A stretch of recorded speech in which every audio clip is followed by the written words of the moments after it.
Hello students, today we will start topic calorimetry under the chapter thermal properties of matter. Already we have studied about the heat and temperature. Now about the calorimetry. First of all, we must know about what is calorimetry. Actually, it is the branch of science which deals with the measurement of heat. How it measures the heat? Calorimetry is the method for the determination of a specific heat, already known, specific heat of any substance, or latent heat. This latent heat we will discuss after the calorimetry. Already in 10th class you have studied somehow about the latent heat in chemistry, types of latent heat in chemistry. So, calorimetry is the method for the determination of a specific heat or latent heat of a substance. How we can measure the specific heat or latent heat of any substance by using this calorimetry method? For calorimetry method, we have taken one apparatus. This apparatus is known as calorimeter. What is the name? Calorimeter. What is calorimeter? It is a cylindrical vessel made of copper provided with a stirrer. This is a stirrer and insulated lid. Insulated stopper I have written here. Stopper or lid, both are same. What we are going to do in this apparatus? In this apparatus, we have taken one copper vessel in the cylindrical form or whatever, copper container I have written here. In the copper container, inside we have put another insulated vessel.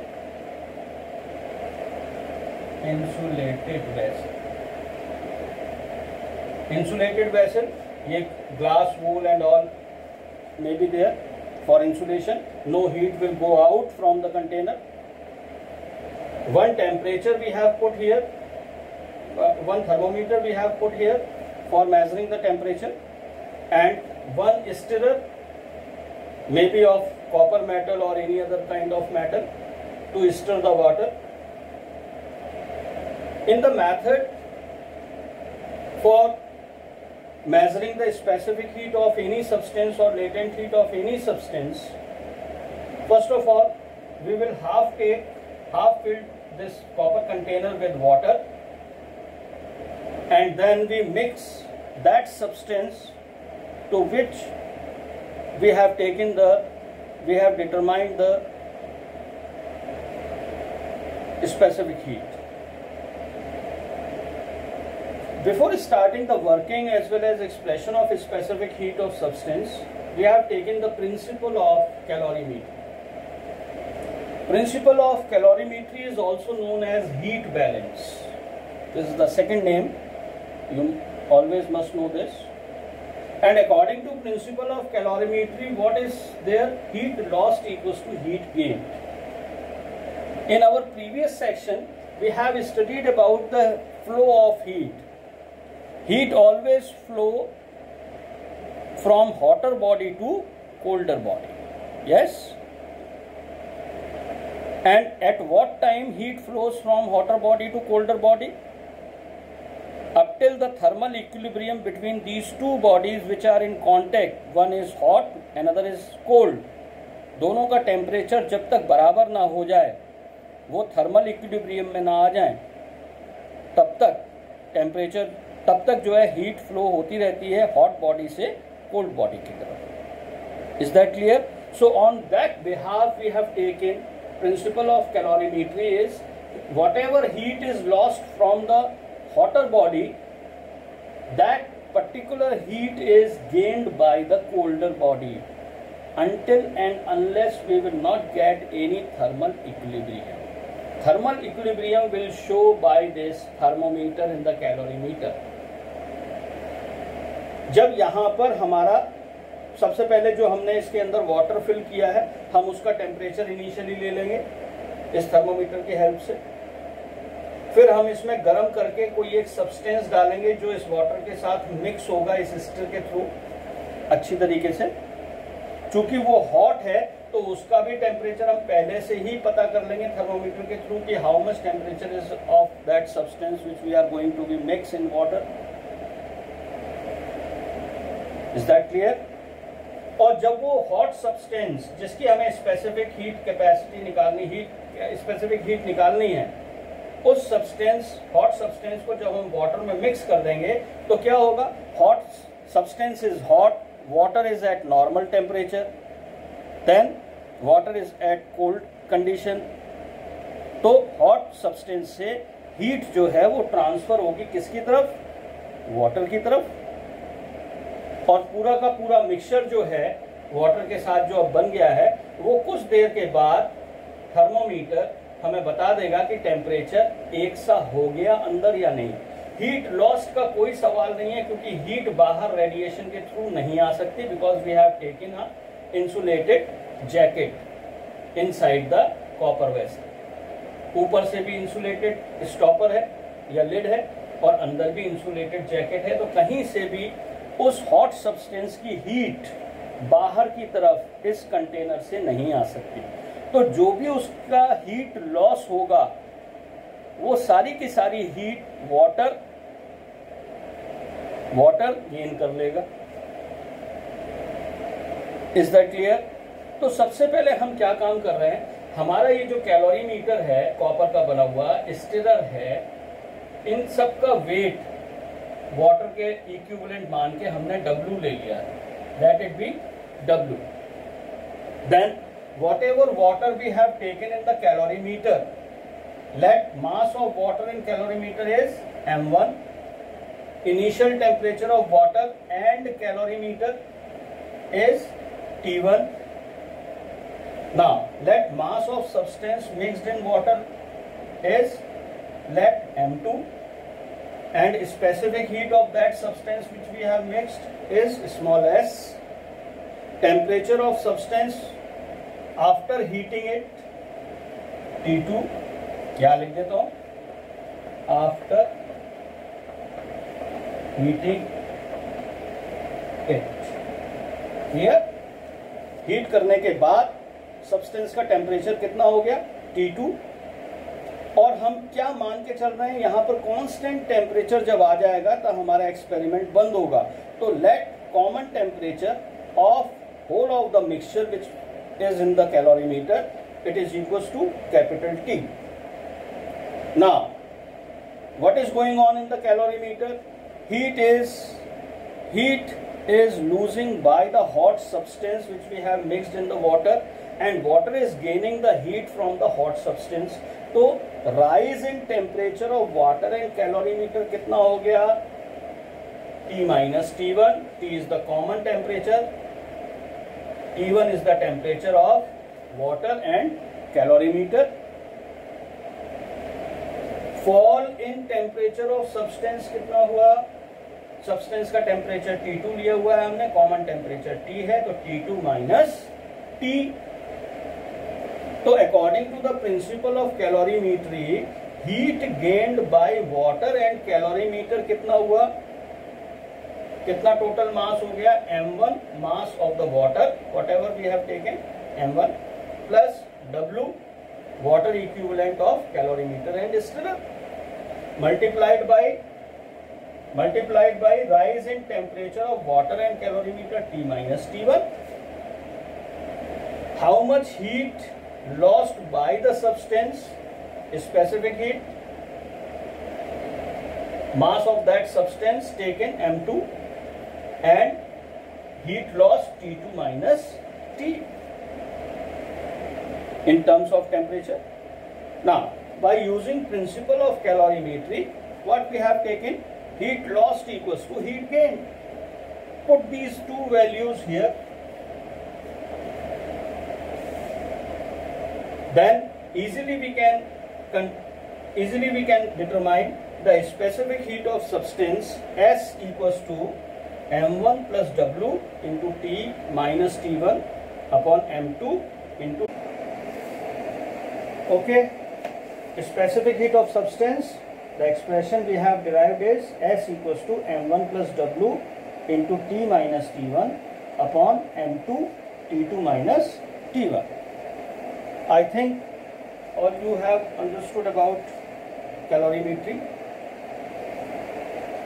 दोबारा एक बार repeat कर रहा हूं मैं, जल्दी से देख लीजिए. Calorimetry is the branch which deals to measure the heat, and particularly calorimetry is the method for the determination of specific heat or latent heat of a substance. हम यहाँ पर जो मेथड ले रहे हैं वो स्पेसिफिक हीट निकालने का ले रहे हैं किसी भी सब्सटेंस की, जिसके लिए हमने प्रिंसिपल ऑफ कैलोरीमेट्री लिया, heat lost equals to heat gain. For this purpose we have taken an apparatus to measure the specific heat by calorimetry method, and that apparatus name is calorimeter. Calorimeter is made of copper vessel. Inside it one thermometer for measuring the temperature and one stirrer to shake or stir the water or as well as mixture.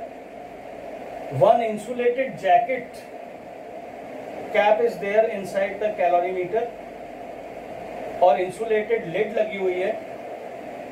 ये दोनों ही किसी भी तरीके से heat radiations को calorimeter के अंदर से बाहर नहीं जाने देंगे, इसलिए हीट लॉस का सवाल ही नहीं उठता है. जितनी भी हीट सब्सटेंस के थ्रू लॉस होगी कैलोरीमीटर के अंदर, वो सारी की सारी हीट वाटर जो नॉर्मल टेम्परेचर पे हमने लिया है वो उसको गेन कर लेगा. क्लियर? स्टार्ट करते हैं working and expression of specific heat of substance. हमने कैलोरीमीटर में थर्मामीटर और स्टिरर लगा दिया और कैलोरीमीटर को इंसुलेशन के थ्रू पूरा कवर कर दिया, और इस कैलोरीमीटर में किसी mass of water m1 half filled calorimeter हमने ले लिया. कैलोरीमीटर में water equivalent of calorimeter and stirrer कितना मास है? W let. अब हमने इसमें एक वाटर का इनिशियल टेम्परेचर हमने थर्मोमीटर से क्या लिया? T1. अब हमने इसमें एक सब्सटेंस लिया जिसका मास हमने लेट किया है m2, उसकी स्पेसिफिक हीट ली है स्मॉल s, और उसको पहले हमने बाहर गर्म किया, काफी गर्म किया, किसी एक हाई टेम्परेचर पे गर्म किया. तो हम कह सकते हैं यहाँ पर T2 greater than T1. Clear? और इस T2 टेम्परेचर के M2 सब्सटेंस को, जिसकी स्पेसिफिक हीट S है, हमने इस वाटर में मिक्स कर दिया और स्टिरर से उसको हिला भी दिया अच्छे से. क्या होगा? ये M2 सब्सटेंस जो है मास M2, ये अपना टेम्परेचर जो कि हायर है as compare to the water temperature T1, ये अपनी हीट को लूज करेगा और वाटर उस हीट को गेन करेगा. तो यहाँ दो चीजें हैं, सबसे कब तक हीट लूज होगी और कब तक हीट गेन होगी वाटर के थ्रू? जब तक कि दोनों का टेम्परेचर बराबर ना आ जाए, थर्मल इक्विलिब्रियम ना हो जाए. ये थर्मोमीटर में बताएगा. वो थर्मल इक्विलिब्रियम की कंडीशन का कॉमन टेम्परेचर ऑफ मिक्सचर जो हमें मिलेगा, हमने उसको लेट कर दिया कैपिटल T. तो दो बातें यहाँ निकालनी है. Rise in the temperature of water and calorimeter कितना हुआ? T minus temperature of water T1 and fall in temperature of substance कितना हुआ? T2 minus T. तो heat gained by water and calorimeter कितना हुआ? M1. भाई वाटर की जो स्पेसिफिक हीट है वो कितनी होती है? 1. तो M1 plus W into T minus T1 ले लिया यहाँ हमने. और heat lost by the substance कितना हुआ? अगेन फॉर्मूला जो ऊपर लगाया था वही नीचे लगाया, MST. तो S is the specific heat of the substance, M2 is the mass, and difference in the temperature is T2 minus T. तो by using principle of calorimetry, heat lost equals to heat gained. यहाँ से हमने इन दो चीजों को उठा के यहाँ पुट कर दिया है. क्या? हीट लॉस्ट कितनी? S M2 T2 minus T.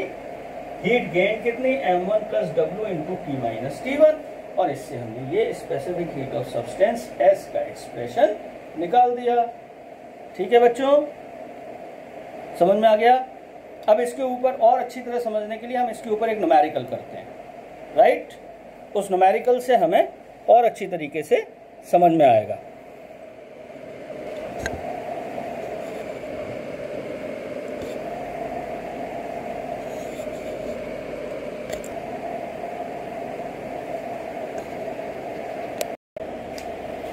हाँ बच्चों, एक न्यूमेरिकल देखते हैं कैलोरीमेट्री के ऊपर, जो अभी हमने फॉर्मूला लिया है।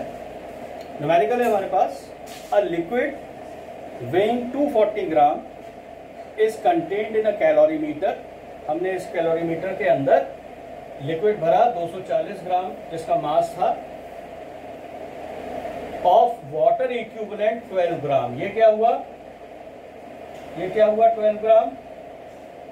A liquid weighing 240 gram is contained in a calorimeter of water equivalent 12 gram. Water equivalent 12 gram क्या हो गया, W, at a temperature of 14 degree centigrade.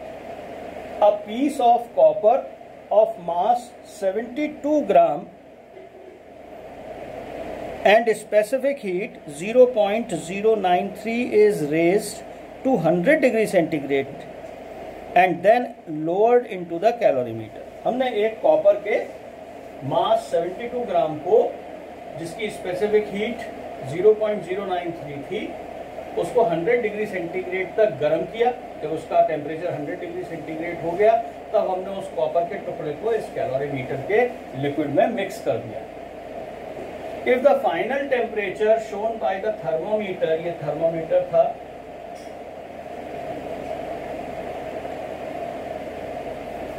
ये थर्मोमीटर लगा है। इस थर्मोमीटर में फाइनल टेम्परेचर कैपिटल टी, जिसको हमने माना था अपने फॉर्मूले में, अगर 18.2 डिग्री सेंटीग्रेड दिखा रहा है तो specific heat of the liquid हमें निकालनी है। तो सबसे पहली बात, वाटर के लिए, वाटर कितने डिग्री सेंटीग्रेड टेम्परेचर पर है, 14 डिग्री सेंटीग्रेड टेम्परेचर पे है। मास कितना है, 240 ग्राम, और स्पेसिफिक हीट कैपेसिटी हमें उसकी निकालनी है। ये W कितना है, 12 ग्राम, और टेम्परेचर डिफरेंस जो हमने लिया है यहाँ पर T minus T1, that is delta T। ये कितना हो गया, हमारा फाइनल टेम्परेचर कितना है, 18.2, और इनिशियल टेम्परेचर कितना है, 14, दोनों डिग्री सेंटीग्रेड में है। क्लियर। तो हमारा डेल्टा टी निकल आएगा। डेल्टा टी कितना निकला भाई, 4.2 degree centigrade. Is that clear. ये एक कंडीशन निकल आई T माइनस T1 की। सेकेंड कंडीशन अब हम निकालते हैं। कॉपर का जो हमने पीस लिया है उसका मास कितना है, 72 ग्राम। मास ऑफ कॉपर, इसको ले लेते हैं कुछ, M1 ले लेते हैं। It is equals to how much, 72 gram. दूसरी चीज, कॉपर की स्पेसिफिक हीट आपको दी हुई है कितनी, 0.093 स्पेसिफिक हीट ऑफ कॉपर। इसको भी हम कुछ सिंबल दे देते हैं क्योंकि यहाँ हमने S दिया है वाटर का, तो यहाँ S1 दे देते हैं। How much, 0.093। और इसका टेम्परेचर भाई कितना है, इसका टेम्परेचर हमारे पास है 18.2 तो फाइनल है, 100 डिग्री सेंटीग्रेड तक हमने इसको गर्म किया। तो 100 डिग्री सेंटीग्रेड तक जो हमने टेम्परेचर गर्म किया, तो यहाँ पर क्या आ जाएगा, T2 minus T1, T2 minus T1। तो T2 माइनस T1 हमारे पास कितना हुआ, T2 माइनस T1 क्यों आएगा, T2 माइनस T आएगा, T2 माइनस T आएगा। सॉरी भाई, यहाँ मैं गलत लिख रहा हूँ, इसको ठीक कर देंगे। T2 माइनस T आएगा। तो T2 माइनस T हमारे पास कितना हो गया, of copper, it is equals to how much, 100 minus 18.2 degree centigrade. तो 100 माइनस 18.2 डिग्री सेंटीग्रेड हमारे पास क्या आ गया, 81.8 डिग्री सेंटीग्रेड। इसको भी मान लो कुछ, डेल्टा T2 मान लो। क्योंकि ये हमने डेल्टा टी माना है, तो T1 भी ले सकते हैं, डेल्टा T1 ले लो, कोई परेशानी नहीं है। यहाँ हमने S1 लिया है, T1 के सारे कंसेप्ट हो जाएंगे, M1 S1 T1, delta T1 आ गया। क्लियर? तो प्रिंसिपल ऑफ कैलोरीमेट्री क्या होता है? Principal of calorimetry by using heat lost equals to heat gain। क्या हुआ भाई? Heat lost equals to heat gain. यहां से देख लो, हीट लॉस किसने की? कॉपर ने। तो M1 S1 T1 delta T1 it is equals to heat gain किसने किया भाई? लिक्विड ने। MS डेल्टा T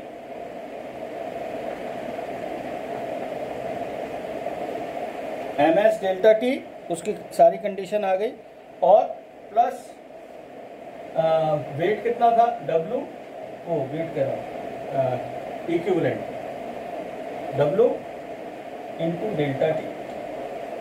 तो ये क्या हो गया? यहां से हमें क्या निकालना है? यहां से हमें निकालना है S। तो S कैसे निकलेगा?